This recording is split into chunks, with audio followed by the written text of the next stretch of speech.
காலைதோறும் கர்த்தருடைய வார்த்தை கேட்க வந்த உங்களை ஆண்டவராக இயேசு கிறிஸ்துவின் இன்ப இனிய நாமத்தினாலே வாழ்த்தி வரவேற்கின்றோம். பரிபூர்ண ஜீவன் என்ற தலைப்பிலிருந்து இந்த தியானத்தை நாம் மேற்கொண்டு வருகின்றோம். இன்றைக்குரிய வேத வசனம் யோவான் எழுதின சுவிசேஷம் 6ஆம் அதிகாரம் 9வது வசனம். இங்கே ஒரு பையன் இருக்கின்றான். அவன் கையில் 5 வாற்கோதுமை அப்பங்களும் உண்டு, 2 மீன்களும் உண்டு.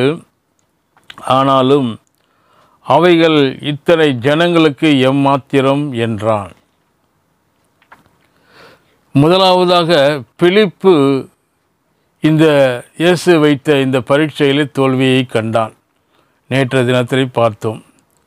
இன்றைக்கு அந்திரேயா என்ற இன்னொரு சீஷன் இந்த பரீட்சையில் எப்படி பதிலளித்தான் என்பது பார்ப்போம்.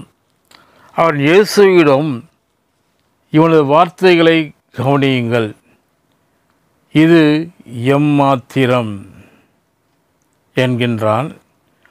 இவனும் போதாது, முடியாது, கூடாது, இயலாது, சாத்தியமில்லை என்று பேசியே நன்றாய் பழகிவிட்டவன். இவன் இயேசுவோடு கூட இருந்தவன், அவருடைய போதனைகளை கேட்டவன், அவர் செய்த அற்புதங்களை கண்டவன். ஆனால் தேவன் எப்படி அற்புதமாக அளவற்ற விதத்திலே தேவைகளை சந்திப்பார் என்பது இன்னும் இவனுக்கு விளங்கவில்லை. இவனும் பரீட்சையில் தோற்றுவிட்டான். இயேசு மறுபடியும் பாடம் கற்பிக்க ஆரம்பிக்கிறார். ஜனங்கள் எல்லோரையும் உட்காரும்படி சொன்னார். அந்த ஜனங்களிலே புருஷர் மாத்திரம் 5000 பேர் இருந்தார்கள்.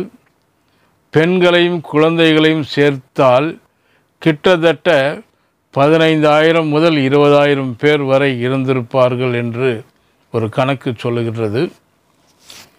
இயேசு அந்த சிறுவன் வைத்திருந்த அப்பங்களை எடுத்து ஸ்தோத்திரம் பண்ணி சீஷர்களிடத்தில் கொடுத்தார். சீஷர்களை காட்டிலும் இந்த சிறுவனுக்கு அதிகம் புரிந்திருக்கிறது போலும். தன்னுடைய ஆகாரத்தை வாங்கி இயேசு ஸ்தோத்திரம் பண்ணி அதை சீஷர்களுக்கு கொடுத்து விட்டாரே என்று அவன் பதட்டப்படவில்லை. இந்த அற்புதமான இயேசு ஏதோ ஒன்றை செய்யப் போகிறார் என்று அவன் ஆவலோடு எதிர்பார்த்து கொண்டிருக்க வேண்டும். சீஷர்களிடம் இயேசு இவ்விதமான பிரத்யுத்தரத்தை தான் எதிர்பார்த்தார். அவர் என்ன செய்ய போகிறார் என்ற விவரங்களை அவர்கள் அறியாமல் இருந்திருக்கலாம். ஆனால் அவர்கள் வாயை திறந்து, இயேசுவே, இந்த தேவைகளை நீர் அற்புத விதமாய் சந்திப்பீர் என்பதை நாங்கள் நம்புகிறோம், விசுவாசிக்கிறோம் என்று சொல்லி இருக்கலாம்.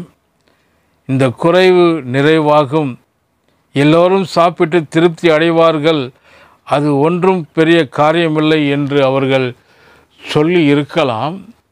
ஆனால் அவர்களுக்கு அப்படி சொல்ல வரவில்லை. இயேசு கொடுத்த அப்பத்தை சீஷர்கள் பந்தியில் இருந்தவர்களுக்கு கொடுத்தார்கள், மீன்களையும் கொடுத்தார்கள், அவர்களுக்கு வேண்டி மட்டும் கொடுத்தார் என்று வாசிக்கின்றோம். கர்த்தர் தாமே இந்த வார்த்தைகளை ஆசீர்வதிப்பாராக. ஆமென்.